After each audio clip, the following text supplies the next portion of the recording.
La nouvelle collection de l'Atelier Magique sortira le mercredi 17 février prochain, alors soyez au rendez-vous. Bonjour à tous, est-ce que vous êtes prêts pour un nouveau concept de vidéo?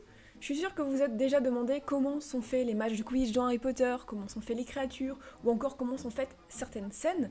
Et bien c'est de ça qu'on va parler dans ce nouveau format qui au final va mêler un peu toutes mes passions, Harry Potter, le cinéma, les effets spéciaux, les accessoires ou encore les décors. Aujourd'hui j'ai décidé de m'attarder sur une chose qui m'a toujours impressionnée dans les films Harry Potter, et peut-être même parce que j'étais très jeune quand je l'ai découverte, et que ça m'a vraiment fait très peur. Qui n'a jamais frissonné devant cette créature gigantesque, au crochet acéré, à la peau luisante, qu'est le basilic? Si c'est le cas, c'est peut-être que parce que derrière le basilic se cache le travail faramineux d'une équipe constituée de plein de départements du film, hyper talentueux et qui ont contribué à rendre le basilic un peu trop réaliste. Et s'il y a bien une chose qu'il fallait pas rater, c'était celle-là, parce que c'est quand même ce qu'on attend de voir pendant 2h30 du film. On apprend son existence en tant que monstre par McGonagall, Harry entend sa voix déchirante et lacérante à travers les murs de l'école, on découvre ses premières victimes, et on apprend même qu'il fait fuir les araignées, et pas que les petites.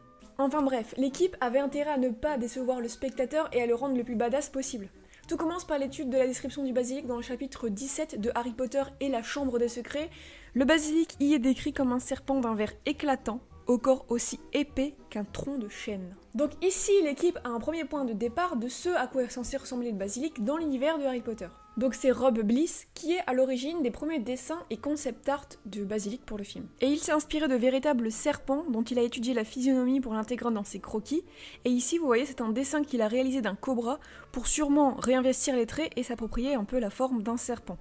Ce qu'il faut comprendre, c'est que le dessin, c'est une étape essentielle, importante, incontournable dans la création de n'importe quel projet artistique parce que il sert à la fois de brouillon, mais il permet également d'avoir une vision d'ensemble sous tous les angles du projet avant de se lancer, quoi. Voici à quoi ressemblent les premiers croquis de Rob. On voit clairement une forte inspiration du côté du dragon pour la tête du basilic, et il y a même un de ces dessins où le basilic possède des cornes. Alors finalement, après de nombreux essais, on arrive à un résultat très proche du basilic des films.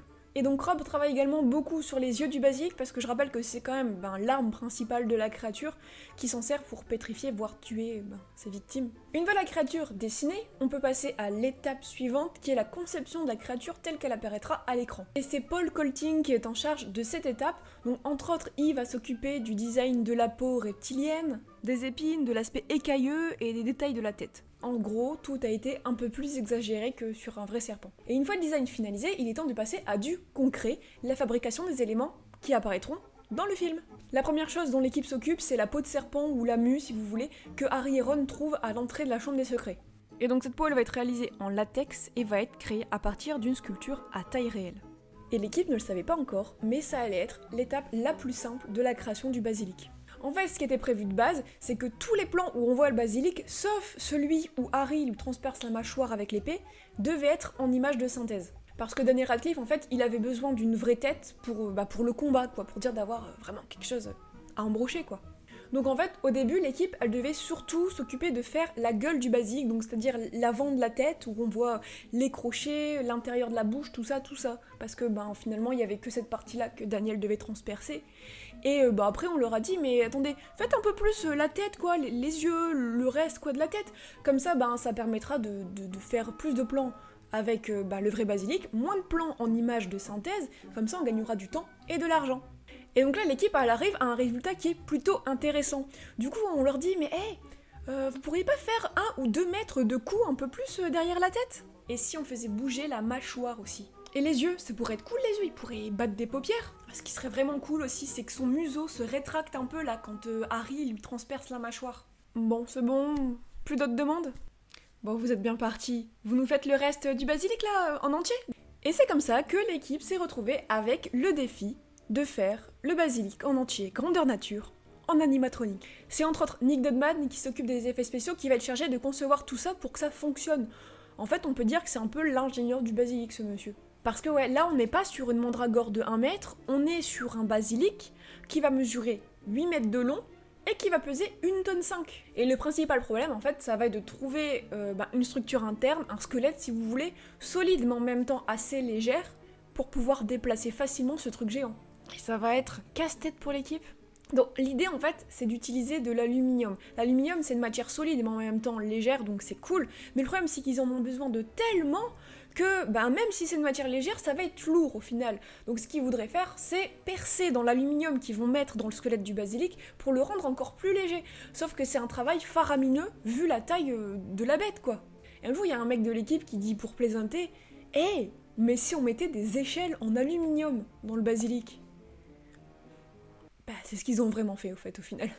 Donc tout le corps du basilic, il est fait en échelle en aluminium, qu'ils ont un peu modifié quand même pour que ça colle à ce qu'ils voulaient, mais ça marchait quoi. On ajoute une peau en latex par-dessus, des tuyaux à l'intérieur pour le contrôler à distance par des mecs qui ont des manettes toute la journée, ils contrôlent le basilic à distance, et on fait appel à une équipe de peintres hyper talentueux, et boum, on a un basilic de 8 mètres et de 1,5 tonne qui se balade sur le décor du film. Et c'est un truc de fou, je trouve. Voilà, je l'ai dit, c'est fou. Et donc à savoir que le basilic en animatronique qui va être utilisé, c'est la version en fait des yeux déjà crevés par fume sec. Donc en fait, tous les plans que vous voyez avant ce moment dans le film, le basilic est fait en image de synthèse. Voilà, parce qu'il n'y avait pas de version avec les yeux pas crevés. Ils ont fait la version que crevée. Ah, vous croyez que c'était fini? Non, l'équipe artistique, elle va encore avoir à faire un 3e basilic en fait. Bah oui, parce que sinon c'est pas drôle. Ce 3e basilic, il va être utile à partir de ce plan. Parce que en fait, imaginez travailler pendant des mois sur un animatronique de 1,5 tonne et le faire s'écraser sur un plateau de tournage, c'est pas ouf. Et je pense que c'était pas pratique non plus.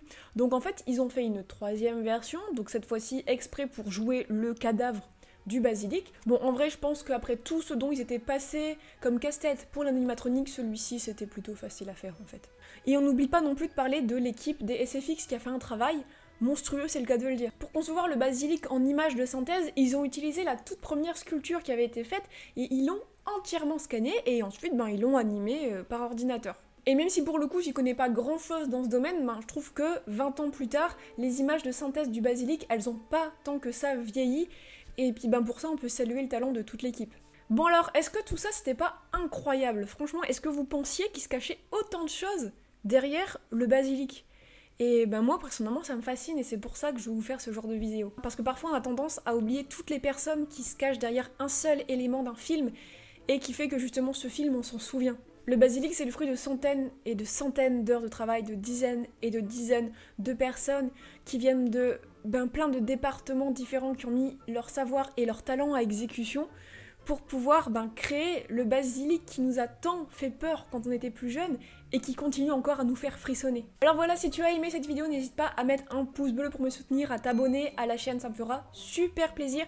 Et en attendant, n'hésite pas à me dire en commentaire si tu voudrais que j'aborde un autre sujet de ce genre pour une prochaine vidéo. Et donc voilà, moi je vous dis à très bientôt.